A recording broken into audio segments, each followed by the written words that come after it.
Alright sa atin mga Lods. Another day, another blessing po sa inyo mga Lods. Sunday po ngayon at may pasok po tayo. Bound po tayo ng Teresa Rizal at meron tayong asset retrieval na kailangan natin kunin ngayon na resource sa ating company na hindi na siya belong or related sa aming company. So andito tayo sa may bandang Teresa Rizal. So hindi maganda yung panahon pero napakalamig dito sa lugar ngayon. Medyo umaambon pero pananatilihin nating safe tayo, dahan-dahan lang sa pagpapatakbo.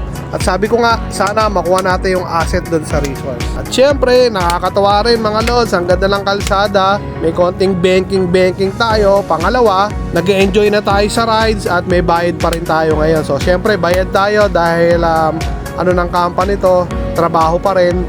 So samahan nyo ako mga Lods, sana nga makuha natin yung asset. A few moments later.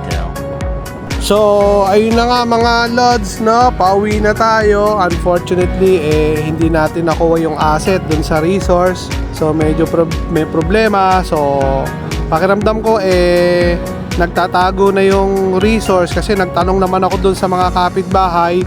Same address dun sa mga IDs na ipinakita niya.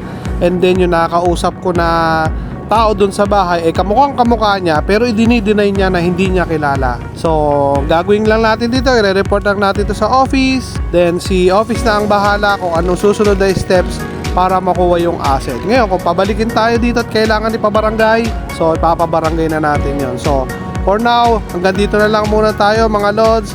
Medyo maulan ngayon. Maraming salamat sa pagsubaybay.